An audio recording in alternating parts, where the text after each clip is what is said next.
নাই ৰাতি 10টাৰ পিছত অসমত কোনো কামাখ্যা মন্দিৰতো নাযায় এনে কিছুমান কথা কৈ মানুহক উত্তেজিত কৰিব নালাগে লাগিলে তেওঁ জুনেই নহওক কিয় ৰাতি 10টাৰ পিছত মানুহ কামাখ্যা মন্দিৰতো নাযায় 10টা বজাৰ পিছত কোনো মন্দিৰত নাযায় কোনো কলেজত নাযায় কোনো ইউনিভাৰ্চিটিত নাযায় ৰাতি সোণাপুৰত লোকেল মানুহ থাকেতো তেওঁলোকে ইমান মৰমেৰে জাগাখন এৰি দিছে এটা তেওঁলোকক গোটেই ৰাতি আমি দিগদাৰি কৰি থাকিম নেকি মোৰ ঘৰৰ কাষত সমাধি আছে মই ইমান মৰমেৰে মাটিখিনি দিছোঁ এটা তেওঁলোকক গোটেই ৰাতি আমি কষ্ট দি থাকিম নেকি গতিকে এইটোতো মানুহে বুজিব লাগিব যে তাত কাষত ওচৰ চুবুৰীয়াও আছে এনে আৰু মানুহক উত্তেজিত কৰিব খুজিলেইতো নহ'ব মই ৰীতা চৌধুৰীৰ বক্তব্যটো দেখিছোঁ মোৰ ভাল লগা নাই কথাখিনি কাৰণ তেওঁ আকৌ কৈছে ইয়াৰ পৰা মানসিক বেয়া হ'ব ৰাস্তাত নামি আহিব তাৰমানে ইনডাইৰেক্টলি মানুহক উত্তেজিত কৰি আছে আৰু আমি উত্তেজিত কৰিব বিচৰা সকলোৰে বিৰুদ্ধে চৰকাৰ কঠোৰ হ'ব ৰাতিপুৱা 6টাৰ পৰা 10টা ইমান সময় আছে আৰু সময় লাগিব মানুহ প্লেনেটৰিয়ামত নাযায় ইউনিভাৰ্চিটিত নাযায় সায়েন্স মিউজিয়ামত নাযায় কামাখ্যা মন্দিৰত নাযায় ৰাতি 10টাৰ পিছত কোন যাব তাৰ ওচৰ চুবুৰীয়া ল'ৰাবিলাকে পঢ়িব নালাগিব সিহঁতি কি পঢ়া শুনা কৰিব নালাগিব সিহঁতৰোতো এটা জীৱন আছে যোনে মাটিখিনি মৰমত দিলে গতিকে চৰকাৰে উত্তেজিত কৰিব পৰা শক্তিবিলাকৰ বিৰুদ্ধে কঠোৰ হ'ব একমাহ মই মনে মনে আছিলোঁ তাৰ মানে এইটো নুবুজায় ভূপেন হাজৰিকা সমাধিটোতো 10টা বজাৰ পিছত কোনো নাযায় এইবিলাক অসমত কি নতুন নতুন নিয়ম আৰম্ভ কৰিব খুজিছে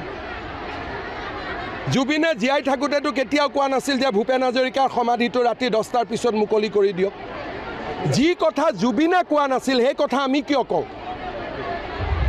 কেতিয়াবা জুবিনে ডিমাণ্ড কৰিছিল নেকি যে ৰাতি 10টা বজাৰ পিছত ভূপেন হাজৰিকাৰ সমাধিটো খুলি দিয়ক বুলি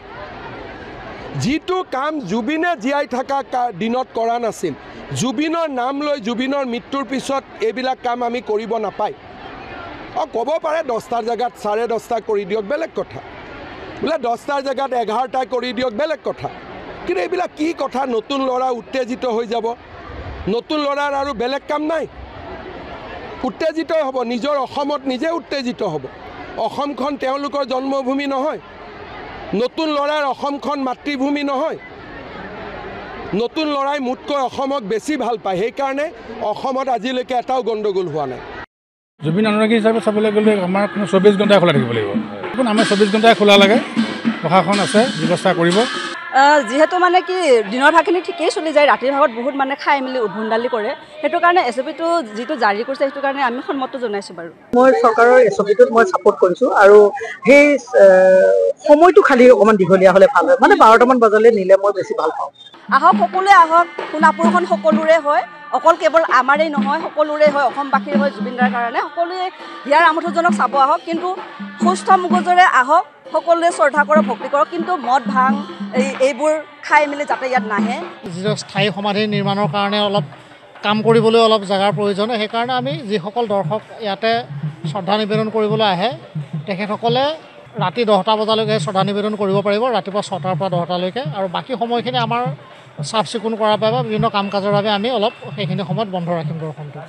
হয় আজিৰ পৰা কাৰ্যকৰী হ'ব আজিৰ পৰা ৰাতি 10টা বজাৰ পিছত আমি যিসকল সাধাৰণ দৰ্শনাৰ্থী আহে তেখেতসকলৰ বাবে ইয়াতে আমি অকণমান কিছু মানে দৰ্শন তেখেতসকলৰ বন্ধ থাকিব ৰাতিপুৱা আৰু ৰাতি 10টা বজালৈকে যথেষ্ট সময় মানুহে শ্ৰদ্ধা নিবেদন কৰিবলৈ আহিব পাৰিব ৰাতিপুৱা 6টা বজাৰ পৰা 10টালৈকে আমি ভবা নাই যে কোনোবাই তেনেকুৱা ধৰণৰ পৰিস্থিতি সৃষ্টি কৰিব কাৰণ এইটো এটা সাধাৰণ কথা যে এখন সমাধি ক্ষেত্ৰৰ পবিত্ৰ স্থান হয় আৰু পবিত্ৰ স্থানটো শালীনতা আৰু তাৰ শৃংখলা বজাই ৰাখিব লাগে সেইটো আমাৰ সকলোৰে কৰ্তব্য গতিকে তাত কিবা আমি বল প্ৰয়োগ কৰিবলগীয়া হ'ব বুলি আমি ভবা নাই আমি ভাবিছোঁ যে অসমবাসীয়ে বা যিসকল অনুৰাগী আছে তেওঁলোকে এইখিনি মানি ল'ব বুলি আমি আশা কৰি আছোঁ এই মুহূৰ্তত ৰাজ্যবাসীৰ বাবে অত্যন্ত গুৰুত্বপূৰ্ণ খবৰ জনোৱাৰ চেষ্টা কৰিছোঁ বিজেপি চৰকাৰে জুবিন ক্ষেত্ৰক লৈ যি এছঅপি জাৰি কৰিছে সেই এছঅপিক লৈ ৰাজ্যজুৰি ব্যাপক প্ৰতিক্ৰিয়াৰ সৃষ্টি হৈ থকাৰ সময়তে এবাৰ সিতু বৰুৱাৰ তৰফৰ পৰা মন্তব্য কৰা হৈছে সিতু বৰুৱাই কৈছে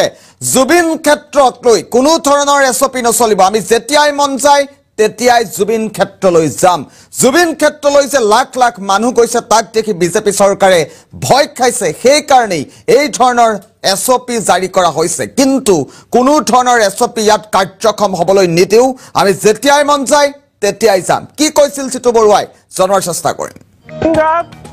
বিজেপিৰ পৈতৃক সম্পত্তি নহয় জুবিন গাৰ্গ হৈছে অসমীয়া সন্তান অসমৰ দুখীয়া দৰিদ্ৰ শ্ৰেণীৰ নাগৰিকৰ জুবিন গাৰ্গ সাহস আছিলে অসমৰ এজন শক্তিশালী কণ্ঠ আছিলে যাৰ চিঞৰ শুনিলে ৰজাঘৰীয়া ভয় খাইছিলে আৰু এতিয়া বিজেপিয়ে কি কৰিব বিচাৰিছে জুবিন গাৰ্গৰ যি অনুৰাগীসকলক দেখা পায় লাখ লাখ যে অনুৰাগী জুবিন গাৰ্গক যে দৈনিক চাবলৈ গৈছে জুবিন গাৰ্গক যে আপোনাৰ সমাধি ক্ষেত্ৰত চাবলৈ গৈছে বিজেপিয়ে ভয় খাইছে আৰু ভয় খাই এতিয়া বিজেপিয়ে এছপি উলিয়াইছে এইবিলাক এছপি আমি কোনো ধৰণৰ এছপি আমি নামানো আমাৰ স্পষ্ট কথা আমাৰ যেতিয়া মন যায় আমি তেতিয়া জুবিন গাৰ্গক আপোনাৰ য'ত শেষকৃত্য সম্পন্ন কৰিছিলে যিখন সমাধি ক্ষেত্ৰ আছিলে আমি তালৈ যাম যেতিয়াই মন যায় আমি তেতিয়াই যাম কোনো ধৰণৰ এছপি আমাক বাধা দি ৰখাব নোৱাৰে কোনো ধৰণৰ শক্তিয়ে অসমৰ মানুহক জুবিন গাৰ্গৰ পৰা আঁতৰাই ৰাখিব নোৱাৰে স্পষ্ট কথা আৰু বিজেপিয়েটো জানি লোৱাটো ভাল গতিকে বিজেপিয়ে এই ধৰণৰ ৰাজনীতি কৰাৰ পৰা বিৰত থাকক আৰু এটা আমি কথা ক'ব বিচাৰিছো আজি চৰকাৰখন কাৰ চলি আছে বিজেপি চৰকাৰ চলি আছে শাসন ব্যৱস্থা তেওঁলোকৰ হাতত আছে আইন ব্যৱস্থাটো তেওঁলোকৰ হাতত আছে প্ৰশাসনিক ব্যৱস্থাটো তেওঁলোকৰ হাতত আছে আৰু তেওঁলোকে এতিয়া কি কৰিব বিচাৰিছে তেওঁলোকে এতিয়া ৰাজপথত প্ৰতিবাদ কৰি দেখুৱাবলৈ আহিছে এইবিলাক কথা শুনিলে আমাৰ হাঁহি উঠে এইবিলাক কথা দেখিলে হাঁহি উঠে গতিকে বিজেপিয়ে এই ধৰণৰ ভণ্ডামি বন্ধ কৰক আমাৰ স্পষ্ট কথা জুবিন গাৰ্গৰ হত্যাকাৰীয়ে উচিত শাস্তি পাবই লাগিব আমি পুনৰবাৰ কৈছো যে এই চৰকাৰখনতে নিয়ত আমি দেখি আহিছো যিখন চৰকাৰে যিকোনো অপৰাধীক ধৰিলে যেতিয়া তেতিয়া এনকাউণ্টাৰ কৰে কিন্তু এই চৰকাৰখনে জুবিন গাৰ্গৰ যি হত্যাকাৰীক আজিৰ তাৰিখলৈকে এনকাউণ্টাৰ কি কাৰণে কৰিব পৰা নাই কি কাৰণে অসম আৰক্ষীয়ে আজিলৈকে 5টা গুলি 5জন হত্যাকাৰীক ইতিমধ্যে মাৰিব নোৱাৰিলে আপোনাৰ শ্যাম কানু মহন্ত হিদাৰ্থ গোস্বামী হিদাৰ্থ শৰ্মা শেখৰজ্যোতি গোস্বামী অমিত প্ৰভা মহন্ত আপোনাৰ এই কিজনক আৰু সন্দীপন গাৰ্গ এই 5জন অপৰাধীক আজিলৈকে কি কাৰণে অসম আৰক্ষীয়ে 5টা গুলি মাৰিব পৰা নাই আমাৰ হেতু অসম আৰক্ষীলে প্ৰশ্ন অসম চৰকাৰলে প্ৰশ্ন আমাৰ স্পষ্ট কথা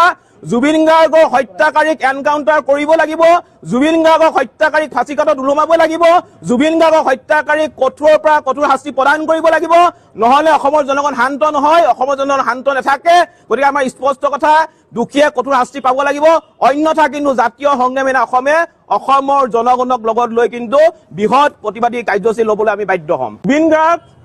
বিজেপিৰ পৈতৃক সম্পত্তি নহয় জুবিন গাৰ্গ হৈছে অসমীয়া সন্তান অসমৰ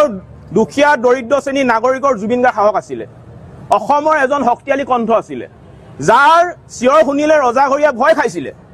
আৰু এতিয়া বিজেপিয়ে কি কৰিব বিচাৰিছে জুবিন গাৰ্গৰ যি অনুৰাগীসকলক দেখা পায়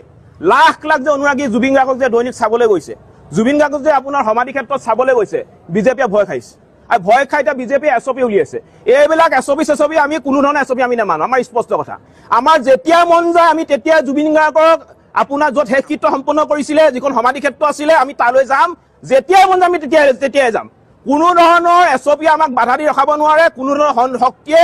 অসমৰ মানুহক জুবিন গাৰ্গৰ পৰা আঁতৰাই ৰাখিব নোৱাৰে স্পষ্ট কথা আৰু বিজেপিয়েটো জানি লোৱাটো ভাল গতিকে বিজেপিয়ে এই ধৰণৰ ৰাজনীতি কৰাৰ পৰা বিৰত থাকক